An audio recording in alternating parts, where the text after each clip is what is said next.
Este es un mensaje del pastor John MacArthur, traducido y predicado en español para el mundo de habla hispana. Quiero que abra la palabra de Dios al capítulo 53 de Isaías. Isaías capítulo 53. Hemos ya pasado 2 semanas para introducir este capítulo. Hace 2 semanas atrás, una introducción más bien amplia y el último día del Señor, el cual fue el domingo de resurrección. Vimos la introducción al capítulo 53, que es dada al final del capítulo 52. Y eso nos lleva el día de hoy a este capítulo increíble. Isaías 53. Este texto es un pozo sin fondo de verdad y realidad bíblicas. Entre más lo investigo, más profundo va. A mi parecer, no tiene paralelos en las Escrituras y entenderlo sería el desafío de toda una vida. Es profundo, es elevado y es amplio. Y haré lo mejor que pueda por discernir todo lo que está aquí para nosotros y dejar, aún habiendo hecho eso, dejar mucho para su propio estudio futuro. Pero para presentar este capítulo incomparable y que esté en su mente, quiero leerlo comenzando en el versículo 1. ¿Quién ha creído a nuestro anuncio? ¿Y sobre quién se ha manifestado el brazo de Jehová? Subirá cual renuevo delante de él y como raíz de tierra seca. No hay parecer en él ni hermosura.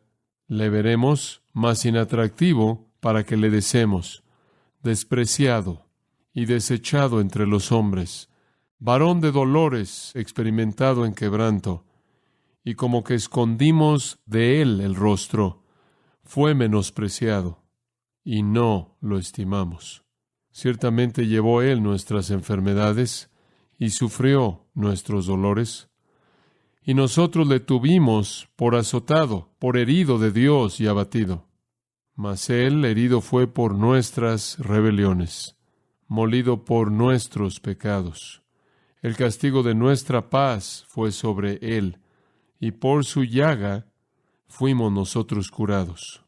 Todos nosotros nos descarriamos como ovejas, cada cual se apartó por su camino, mas Jehová cargó en él el pecado de todos nosotros.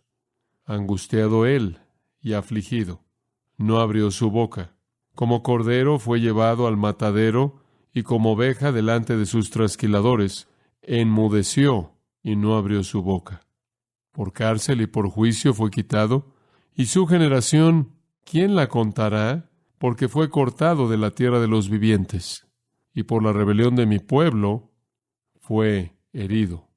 Y se dispuso con los impíos su sepultura, mas con los ricos fue en su muerte, aunque nunca hizo maldad, ni hubo engaño en su boca.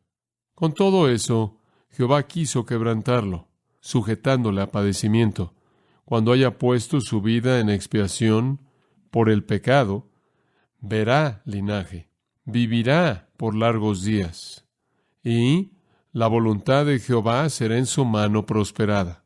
Verá el fruto de la aflicción de su alma, y quedará satisfecho. Por su conocimiento justificará mi siervo justo a muchos, y llevará las iniquidades de ellos. Por tanto, yo le daré parte con los grandes, y con los fuertes repartirá despojos, por cuanto derramó su vida hasta la muerte, y fue contado con los pecadores, habiendo él llevado el pecado de muchos, y orado por los transgresores. Mientras que para creyentes a lo largo de los siglos, este capítulo ha sido un punto de gozo triunfal y de bendición profunda conforme ve la cruz de nuestro Señor Jesucristo. La verdad acerca de este texto es que esta es una canción triste. Este es un cántico triste. Este es un lamento. Esta es una canción de lamentación. Esta es una canción de remordimiento. Este es un himno en clave menor de arrepentimiento. Este capítulo, de hecho, constituye la confesión más grande que jamás será hecha en la historia del mundo por parte de una nación. Y en lo que a las Escrituras concierne, solo hay una nación que, como nación, se volverá a Cristo. Y esa es la nación de Israel. Esa es la promesa de Dios para ellos en el futuro. Cuando se vuelvan a Cristo, esta será su confesión. Notó conforme leí, hasta el versículo 10, los verbos están en el tiempo pasado. La mayoría de la gente piensa de este capítulo como una profecía futura acerca de Cristo, y es eso. Nos da tantos detalles acerca de Cristo y su muerte, y sepultura, y resurrección, y exaltación, que de manera inequívoca es una profecía de Él. Pero no está escrita en el tiempo futuro. No es un profeta profetizando lo que le sucederá a Jesús. Es un profeta profetizando la salvación de Israel en el futuro. Cuando ellos mirarán atrás y dirán esto acerca del Mesías que rechazaron y crucificaron. Es el lamento de Israel. Cuando miran atrás al Mesías que han rechazado por mucho tiempo. Esta es la profecía más profunda del Antiguo Testamento. La profecía del Antiguo Testamento de mayor alcance, de mayor detalle, acerca de la muerte vicaria, sustitutiva, sacrificial, expiatoria del Mesías, el siervo de Jehová, quien es Jesús. Es eso. Es la mirada primordial del Antiguo Testamento a la cruz, la muerte y la expiación de Cristo. Pero su propósito primordial es decirle a Israel que un día en el futuro se volverán de su rechazo y mirarán hacia atrás al Evangelio y al Mesías y reconocerán que han rechazado su única esperanza, su único Salvador, su Mesías Yeshua, y este será su lamento. Esto es lo que ellos dirán en esa generación futura. Sí, en este capítulo leemos que el Mesías, el siervo de Jehová, llevará el pecado de los transgresores, que Él experimentará el juicio de Dios, quien se agradará en abatirlo, en hacerlo una ofrenda por la culpa, en hacerlo llevar los pecados de muchos. Sí, este capítulo dice que al proveer una expiación para satisfacer a Dios, Él morirá, lo cual es necesario para proveer perdón de pecado. Pero Él no permanecerá muerto, porque acabamos de leer que Él verá su descendencia, Él verá su linaje, Él prolongará sus días. La buena voluntad del Señor prosperará en sus manos. Él verá la luz, literalmente, y quedará satisfecho. La resurrección está aquí, y entonces Él será exaltado. Todo está aquí. Pero usted tiene que entender que este capítulo, mientras que habla de la cruz, habla de ella en retrospectiva, desde el punto de vista del tiempo en el futuro, cuando Israel se arrepiente de su rechazo prolongado de Jesucristo. Los judíos, desde el tiempo del Nuevo Testamento, han sido profundamente molestados por este capítulo, profundamente, a tal grado que en muchas sinagogas no es leído en la lectura normal de las Escrituras, se lo saltan. Aquellos que lo leen y lo enfrentan han decidido que el siervo sufriente aquí no es el Mesías y no es Jesús, sino Israel.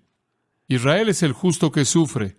Israel es el justo que sufre aquí, quien debido a sufrir justamente, un día será recompensado por ese sufrimiento justo, al ser bendecido y al convertirse en una bendición al mundo.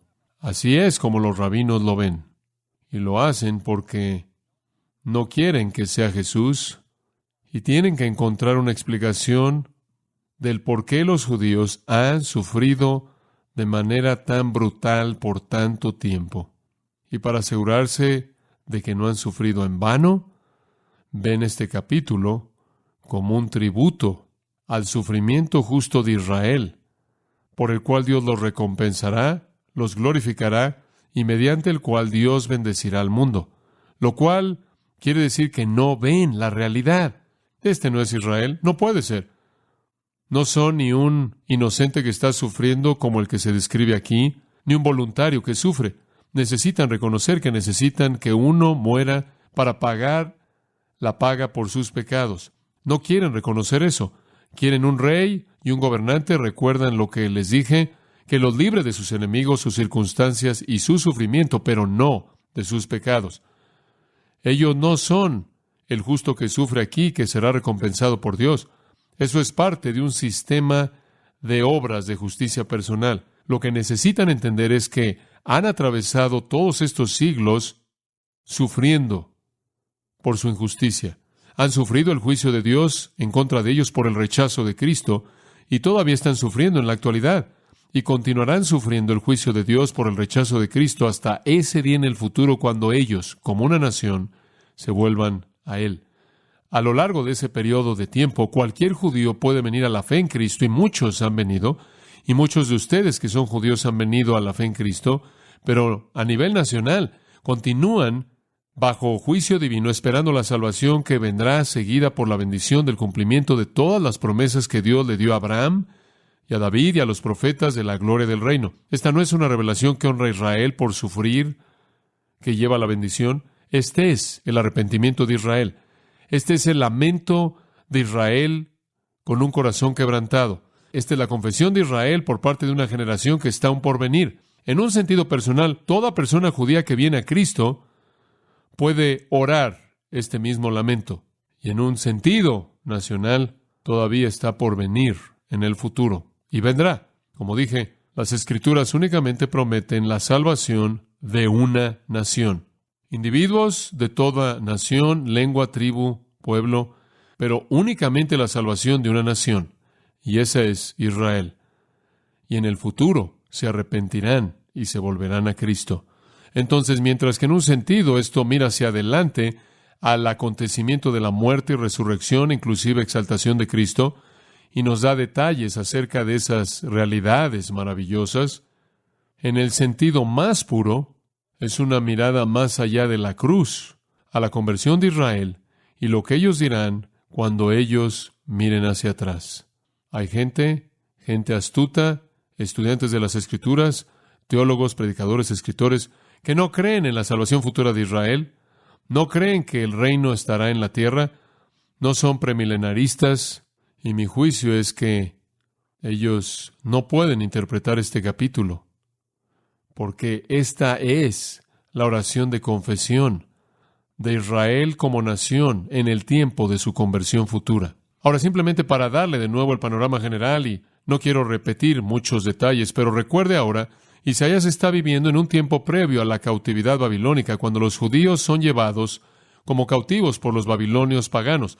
El reino se había dividido después de Salomón, el reino del norte Israel, el reino del sur Judá. 722, el reino del norte había sido llevado cautivo, ya se habían ido hace mucho tiempo atrás, y ahora Isaías viene y profetiza alrededor de 700 años antes de Cristo, 650 años antes de Cristo, y él dice, también van a ser llevados cautivos, van a ser llevados a la cautividad de la cual regresarán. Israel no regresó al reino del norte, pero ustedes irán a la cautividad en Babilonia y regresarán, y sucedió. Sucedió unos 80 años después de que Isaías murió, y la primera deportación cuando los babilonios vinieron fue en el 603, la siguiente 597 y la final 586. Jerusalén fue destruida, la gente fue masacrada, y los judíos fueron arrastrados por los paganos, llevados a la cautividad, en donde colgaron sus arpas y lloraron porque ya no tenían su tierra prometida. Pero Isaías les dice, esto va a pasar, pero ese no es el final de la historia. Serán restaurados, regresarán. Entonces Dios los va a colocar en una cautividad histórica y Él los traerá de regreso. Él los va a liberar, Él los va a salvar. Ese es el énfasis de la primera sección. En la segunda mitad, capítulos 40 al 66, la primera sección trata de esa cautividad histórica y sabemos qué sucedió. Fueron llevados a la cautividad, 70 años de cautividad. Más tarde regresaron y reconstruyeron y se restablecieron en la tierra y todavía están ahí. Todavía están ahí. La profecía se cumplió exactamente como Dios dijo que sería. Los babilonios se los llevaron, regresaron y se restablecieron en la tierra. Pero lo que es más importante, Después de esa discusión de Isaías, él les dice, en el futuro habrá una liberación más grande, una liberación mucho más grande, no una liberación de Babilonia, sino una liberación del pecado, una liberación del pecado. Ustedes serán salvados como nación. Ustedes serán salvados del pecado por la obra del siervo del Señor. Y entonces el Mesías es el tema de esta gran sección de Isaías. Llamamos el capítulo 42, 49, 50 y 53 los cánticos del siervo, porque esos 4 capítulos ven al Mesías y lo identifican como el siervo del Señor. Es mucho más importante que su liberación temporal y es su liberación espiritual, mucho más importante. Serán salvos espiritualmente, serán salvos eternamente del pecado y el juicio y el infierno. Y después él cierra su profecía en los últimos capítulos diciendo, entonces tendrán el reino, y así es como será el reino, el gran reino de Cristo. Entonces este capítulo 53, el cual está a la mitad de la sección de la mitad, allí en el corazón, como lo señalamos, nos dice que los judíos van a volverse en el futuro y van a arrepentirse y van a volverse a Cristo y van a ser salvos. Esto simplemente es una realidad maravillosa. Ahora quiero identificar el tema o el sujeto de este capítulo como el que es llamado en el 52:13, mi siervo. Dios es el que habla, por cierto, en los versículos 13 al 15. Dios está hablando a través de Isaías. Y después Dios se convierte otra vez en el que habla al final del capítulo 53. Dios lo retoma y se convierte en el que habla. A la mitad está Israel haciendo su confesión. Dios presenta a su siervo y habla de cómo él será humillado en su muerte y será exaltado de tal manera que los reyes en las naciones y el mundo están asombrados de él. Ese es su sufrimiento y su gloria. Y después Dios da la palabra final y de nuevo él habla acerca del significado de su sufrimiento y su gloria que lo seguirá. Pero a la mitad de esta confesión sorprendente de Israel, el siervo, mi siervo, necesito simplemente decir algo de eso. Algunos de ustedes recordarán que hace unos meses atrás, cuando escribí un libro llamado Esclavo, y en algún punto en ese libro señalé que la palabra en el Antiguo Testamento para esclavo es Ebed, en español sería Ebed, y esa es usada 800 veces en el Antiguo Testamento, y es la palabra para esclavo. Y entonces cuando Dios mismo, quien es el que habla en el 52:13, identifica al Mesías, él lo llama mi esclavo, mi esclavo. Explicando eso un poco más, la idea dominante de Ebed, si se la puedo dar en el hebreo, la idea dominante y esta fuente para esto sería ningún otro que uno de los mejores eruditos del Antiguo Testamento, el Dr. Walter Kaiser, quien es un estudiante fenomenal de las Escrituras del Antiguo Testamento. Walt Kaiser dijo esto: la idea dominante de Ebed no es primordialmente una referencia a subordinación, sino a propiedad. Eso es lo que significa ser un esclavo. Mi siervo. El Mesías es el esclavo de Dios. ¿Qué significa eso? Que Dios determina todo lo que Él hace. Él no tiene una voluntad independiente.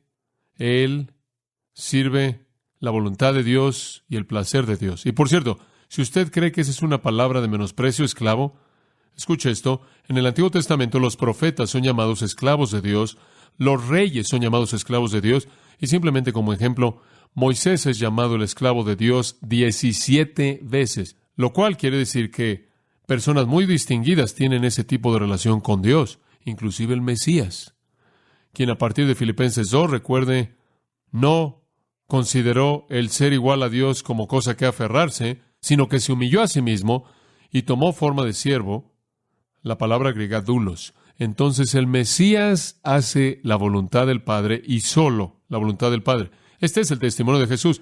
Lea el Evangelio de Juan y cuántas veces lo oye usted a él decir: solo hago lo que el Padre quiere, solo hago lo que el Padre me muestra que haga, solo hago lo que el Padre hace, solo hago lo que el Padre desea que yo haga, hago lo que agrada al Padre. Y finalmente culmina en su vida diciendo: no se haga mi voluntad, sino la tuya.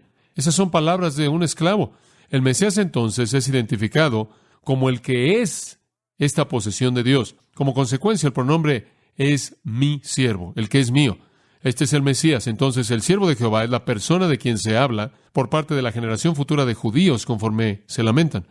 Ahora, sabemos quién es. Es Jesús. Es Jesús. Si usted quiere hacer un experimento, encuentre a un amigo judío que no cree en Jesús y dígale, me gustaría que leas algo. No le diga a usted que está leyendo, simplemente lea Isaías 53 y dígale, ¿de quién está hablando? Es el testimonio de muchos que la gente judía va a decir, bueno, eso trata de Jesús. En serio, ¿de dónde crees que eso salió en la Biblia? Mateo, Marcos, no, Isaías. Esto de manera clara está hablando de Jesucristo. Y claro, en el Nuevo Testamento hay 30 referencias explícitas e implícitas únicamente en los evangelios de este capítulo. Y en el Nuevo Testamento hay 50 referencias a este capítulo. De manera clara hay una profecía que habla de la muerte, resurrección y exaltación futura del Mesías, quien no es ningún otro que Yeshua, Jesús. Los judíos no quieren aceptar eso y dan un testimonio en esa generación futura. Y escuche su testimonio en el versículo 1. ¿Quién ha creído a nuestro anuncio?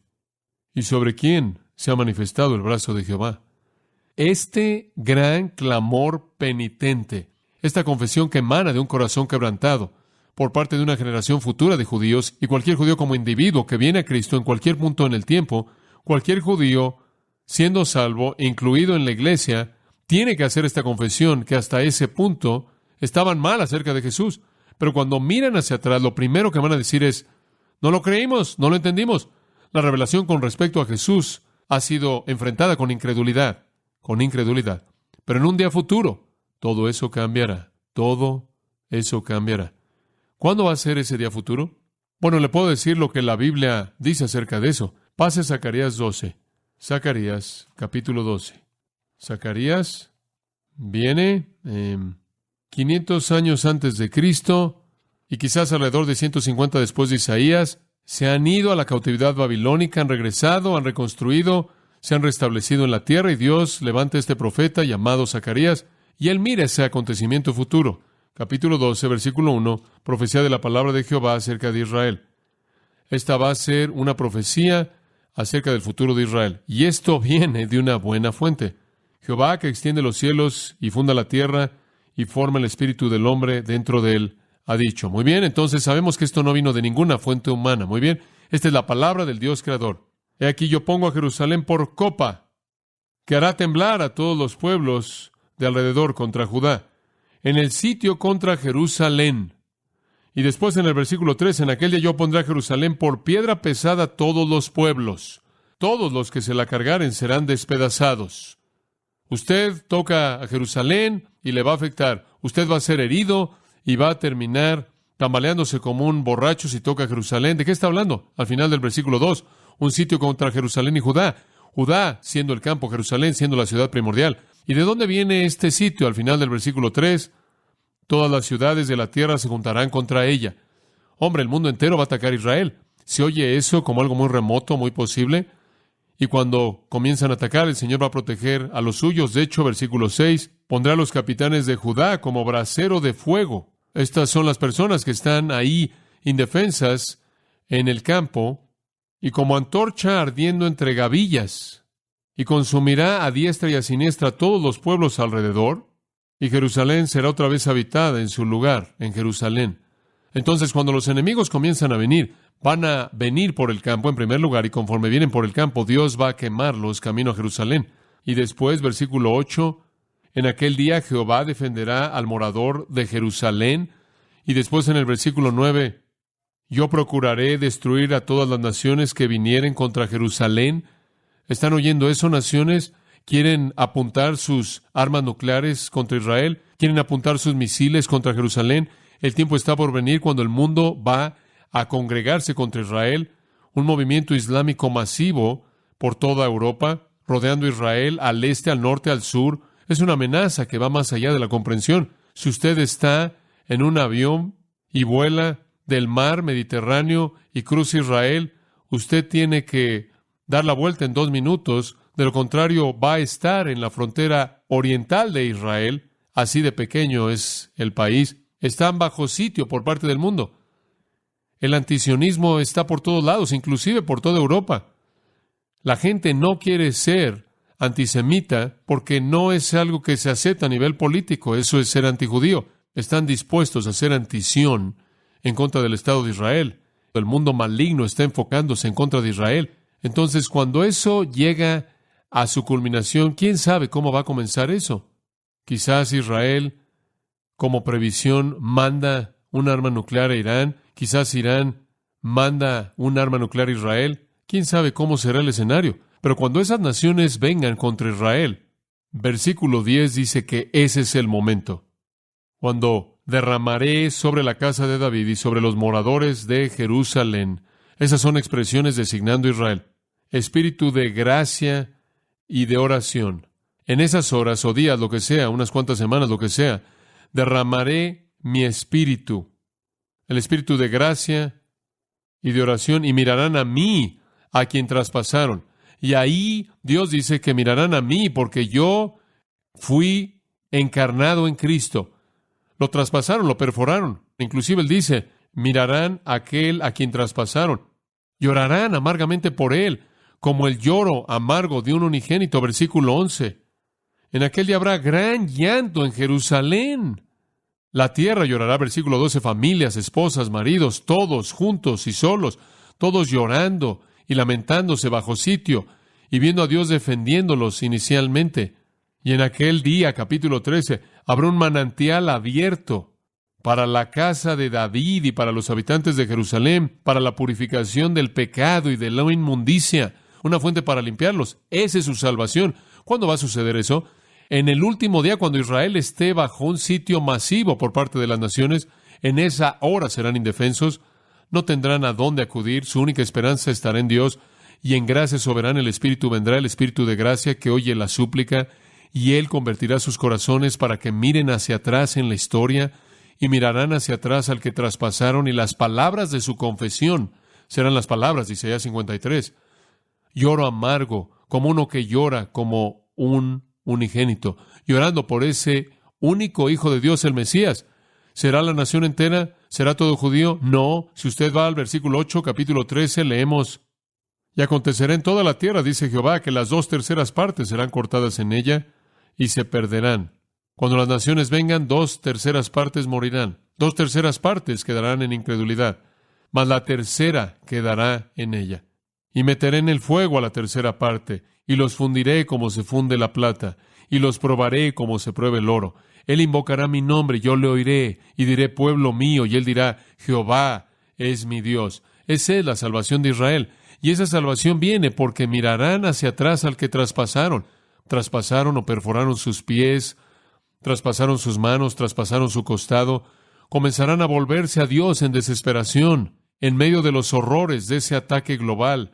En ese punto el Espíritu viene sobre ellos, y una tercera parte de ellos llegan a estar conscientes de que han traspasado a su Mesías, mirarán hacia atrás a Cristo y lo verán a Él en toda su gloria, su muerte, resurrección, se volverá real para ellos y serán salvos, y una fuente de limpieza será abierta para lavarlos del pecado y de la impureza.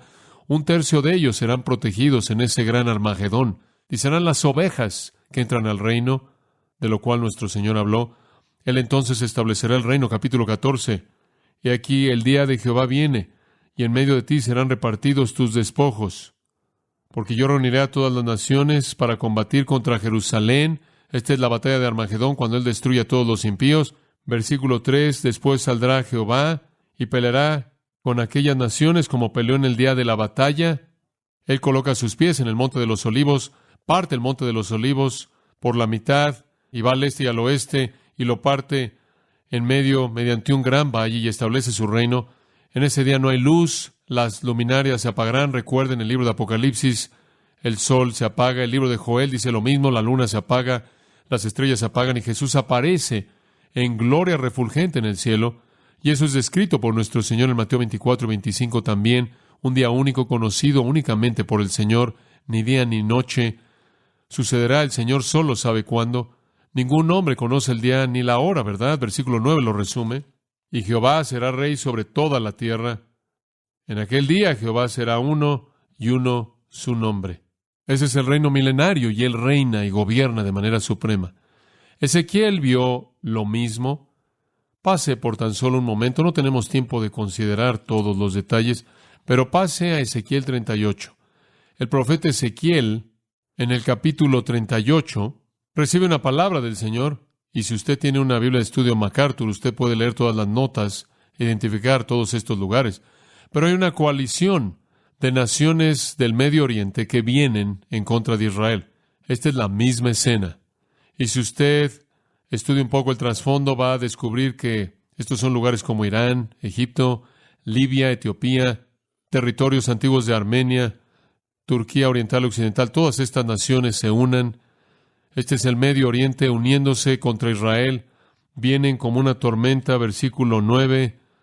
Vienen como nublado para cubrir la tierra. Muchas personas, esto es lo mismo de lo que está hablando Zacarías, un ataque masivo global, y creen que van contra la tierra de aldeas que no han llorado en el versículo 11, esta área no protegida. Pero el Señor no va a dejar que eso suceda. El Señor va a proteger a su pueblo.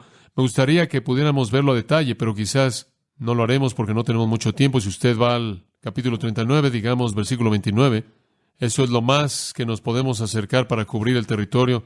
Bueno, retrocedamos al versículo 7. No puedo resistir esto. En aquel día cuando Jehová juzgue a todas estas naciones, versículo 4 dice que van a caer en los montes de Israel. Vosotros y todas vuestras tropas y todo el pueblo con vosotros van a ser alimento para todo tipo de ave, de rapiña y bestia del campo. El Señor simplemente va a aplastar estas naciones. Versículo 7.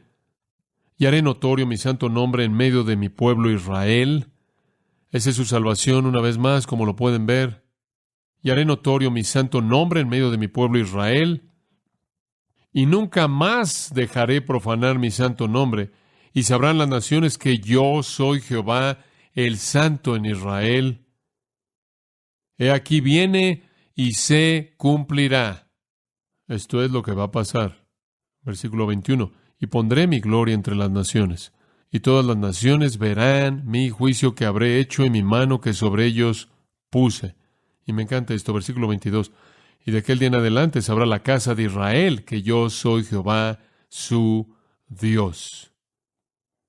Y después en el versículo 29, ni esconderé más de ellos mi rostro. Wow. Dios ha estado escondiendo su rostro de ellos, porque habré derramado de mi espíritu, el espíritu de gracia y oración, Zacarías 12:10, sobre la casa de Israel, dice Jehová el Señor. Entonces, ¿lo entiende? Esto es cuando va a suceder. Ahora regresemos a Isaías 53. ¿Está eso cerca? Bueno, Israel es el objetivo del Medio Oriente, el objetivo del enemigo, y las naciones del mundo continuamente parecen no desear a Israel. Las naciones que antes eran grandes amigos y defensores de Israel parecen estar retrocediendo de eso, inclusive nuestra propia nación. El mundo está sucumbiendo a la propaganda islámica, el crecimiento musulmán, el antisionismo está creciendo rápidamente. Israel está perdiendo a sus protectores, quizás inclusive en nuestro país. Una guerra como es en contra de Israel, como Zacarías lo ve y como Ezequiel lo ve, no es una realidad remota. Con frecuencia pienso en el hecho de cómo puedes no ver esto. Digo, si el mundo entero estuviera agrupándose contra Argentina, ese sería un problema, porque eso no está en la Biblia, pero esto lo está. ¿Ese es algún tipo de coincidencia extraña? Pero cuando venga ese día, ahora de regreso a Isaías 53, y por lo menos vamos a cubrir un versículo. Cuando ese día venga, esta es su respuesta. Versículo 1. Y esta es una introducción perfecta. ¿Quién ha creído nuestro anuncio? ¿Y sobre quién se ha manifestado el brazo de Jehová? Lo primero que van a decir es, ¿no lo creímos? ¡No creímos! ¿Mensaje? ¿Qué quieres decir? ¿Qué mensaje? El mensaje acerca del Mesías, Yeshua. El mensaje acerca del siervo del Señor. El Mesías Jesús, su humillación, su muerte, sepultura, resurrección, ascensión, intercesión, coronación. El mensaje del Evangelio. ¿Qué quieres decir con nuestro anuncio? Muy importante. El hebreo no se refiere a un mensaje que dimos, aunque hubieron judíos que lo predicaron. Los profetas todos fueron judíos y lo predicaron.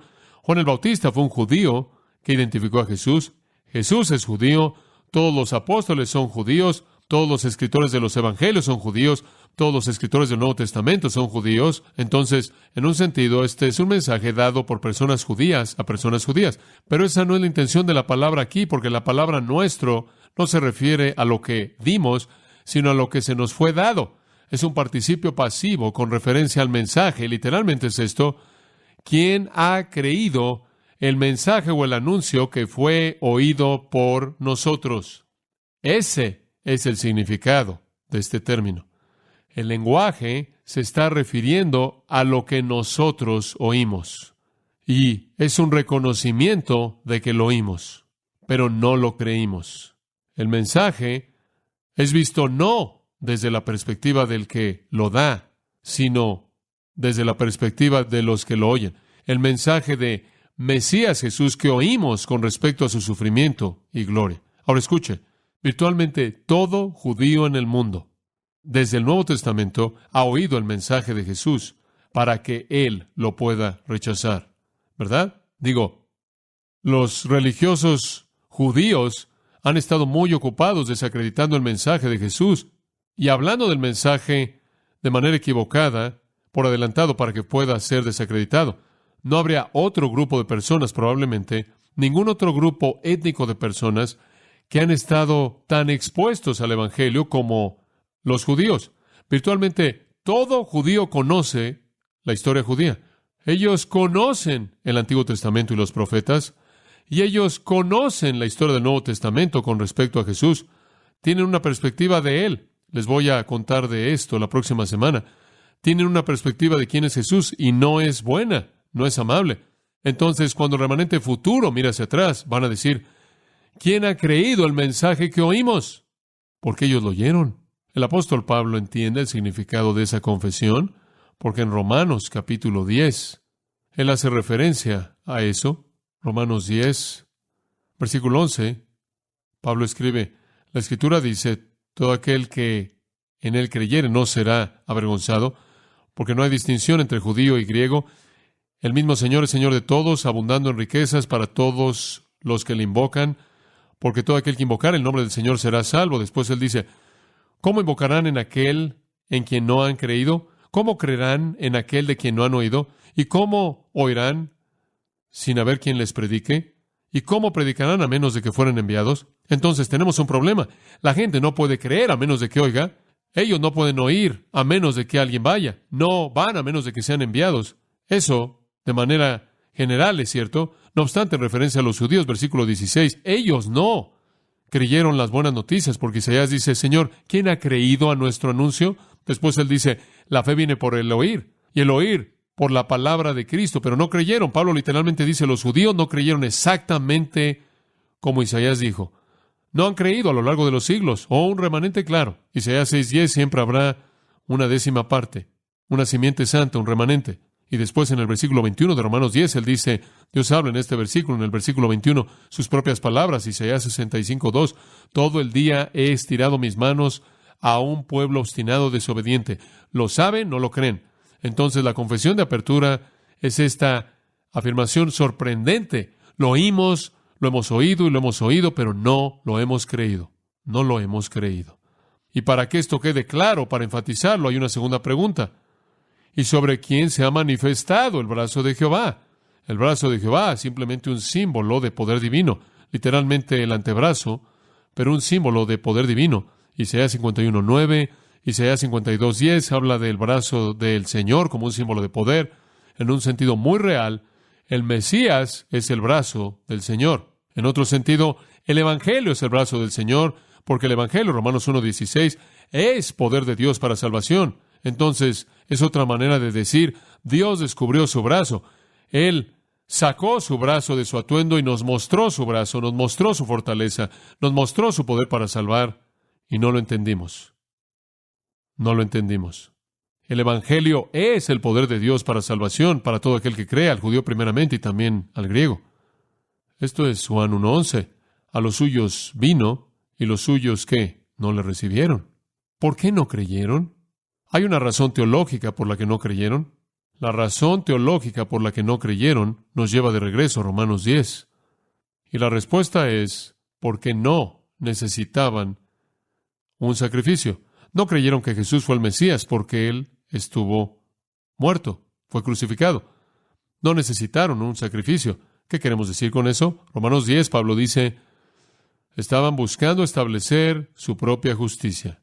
Ese es el punto. Ellos no tuvieron algún problema. Ellos pudieron establecer su propia justicia sin ninguna justicia ajena a ellos imputada, otorgándoseles por parte de Cristo. No entendieron, dice él, que Cristo es el final de la ley para justicia para todo aquel que cree, que es por fe. Ellos tuvieron una perspectiva equivocada de la justicia de Dios, tuvieron una perspectiva equivocada de su propio pecado, porque buscaron establecer su propia justicia, entonces no se sometieron a sí mismos a la justicia de Dios.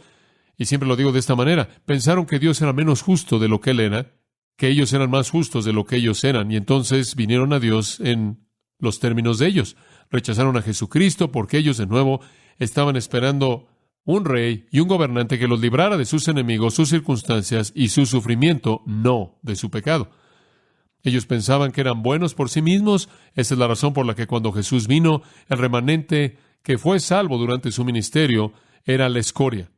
De eso lo acusaban. Él está con las prostitutas y los pecadores y los borrachos, la gente que ha sido expulsada de la sinagoga. Y la respuesta de Jesús fue, no he venido a llamar a justos, sino a pecadores. Ese es el problema. Si tienes una doctrina equivocada del pecado, entonces no entiendes por qué murió un Salvador. Entonces la razón espiritual, la razón teológica, podrás decir, por la que rechazaron a Cristo es que eran justos por sí mismos. Tienen una perspectiva equivocada del pecado y, por lo tanto, una perspectiva equivocada de la justicia y la expiación. Hay otra razón por la que no creen, y es debido a la soberanía de Dios. Miren, si van a creer que son buenos por sí mismos, Él va a estirar sus manos todo el día a un pueblo desobediente y obstinado, pero va a venir un tiempo en el que Él termina con esto. Escuche Juan 12. Esta es una porción poderosa de las Escrituras. Juan capítulo 2 es una extensa, no voy a leerlo todo, pero quiero que entienda esta parte que se refiere de regreso a Isaías 53. Juan 12. Comencemos en el versículo 32. Jesús dijo, si fuera levantado de la tierra, se refiere a la crucifixión. Ellos saben de qué está hablando de eso.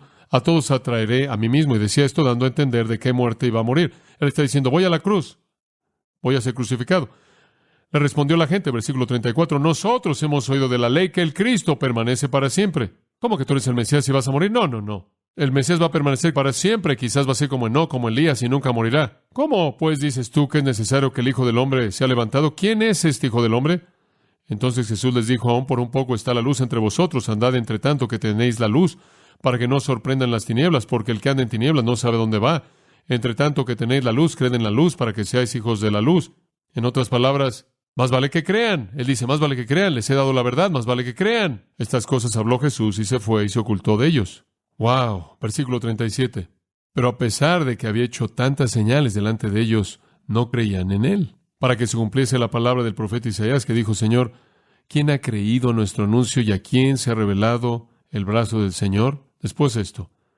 Por esto no podían creer, porque también, dijo Isaías, y esto está en Isaías 6:10, cegó los ojos de ellos y endureció su corazón para que no vean con los ojos y entiendan con el corazón y se conviertan y yo los sane. Isaías dijo esto cuando vio su gloria y habló acerca de él. El versículo 42 es un impresionante comentario. Con todo eso, aun de los gobernantes muchos creyeron en él, pero a causa de los fariseos no lo confesaban, para no ser expulsados de la sinagoga, porque amaban más la gloria de los hombres que la gloria de Dios. Entonces estaban condenados por querer la aprobación humana. ¿Por qué no creyeron? Desde el punto de vista espiritual, desde el punto de vista teológico, pensaban que podían establecer su propia justicia. Desde un punto de vista soberano, Dios terminó con su oportunidad soberanamente. Hay otra perspectiva de su incredulidad, y es la perspectiva de Isaías 53. Y comenzando en el versículo 2 y hasta el versículo 3, ellos explicaron por qué no creyeron en Jesús. Ellos explican por qué. Y eso va a ser para la próxima vez. Es tan poderoso. Explican por qué no creyeron. Vieron su vida y no les impresionó el comienzo de su vida, no les impresionó la mitad de su vida y no les impresionó el final de su vida. Y la acumulación de toda esa realidad no impresionante en sus mentes fue la razón histórica por la que ellos no creyeron. Y veremos eso el próximo domingo. Señor, conforme llevamos este tiempo maravilloso de adoración a su término, lo hacemos con gratitud profunda por la oportunidad que hemos tenido de ver las glorias de nuestro Salvador, las realidades de las Escrituras Sagradas, inclusive más allá de eso, el panorama vasto y amplio de la historia, que culminará y terminará como has determinado que sea. Padre, oro porque la gloria de Cristo haya estado brillando en esta hora, tanto mediante la música como mediante la palabra, para que cualquiera que esté aquí que no se ha entregado a Jesucristo como Señor y Salvador, lo haga inclusive ahora. Oro porque tu Espíritu Santo venga, el Espíritu de gracia, como un día en el futuro tú traerás esa gracia salvadora, iluminación y regeneración a Israel como nación, que hagas eso para pecadores como individuos, judío gentil, en esta mañana. Abre sus corazones para someterse a la verdad. Refréscanos en la veracidad de las Escrituras, el poder de las Escrituras, la precisión e inerrancia de las Escrituras en la gloria de Cristo, las realidades del Evangelio. Aliéntanos a ser testigos fieles, dando testimonio de estas verdades a judío y a gentil por igual, sabiendo que todo aquel que invocar el nombre del Señor será salvo, que no hay judío ni griego, sino que todos son bienvenidos para venir a Cristo. Que seamos nosotros la fuente de ese mensaje, que nuestros pies sean esos pies hermosos que vienen con las buenas noticias de la palabra de Cristo, mediante la cual la fe salvadora puede ser activada por tu Espíritu Santo. Ayúdanos en estos momentos en silencio ahora a meditar en cómo estas verdades pueden cautivar nuestros corazones de una manera nueva y motivar nuestro amor hacia Cristo y nuestro amor hacia ti y nuestra confianza en un mundo que está confuso, en donde podemos estar en paz completamente, porque nos has dicho que tú estás a cargo y nos has dado inclusive los detalles que buscar. Refréscanos también en la comunión unos con otros y haznos estar disponibles inclusive en los días venideros, en la semana venidera, para traer el Evangelio glorioso de Cristo a alguien que lo necesita escuchar. Ahora sella estas cosas en nuestros corazones, oramos. Amén. Usted ha escuchado a John MacArthur, maestro bíblico de Gracia a Vosotros. Para más información y acceso gratuito a todos los mensajes de John, así como una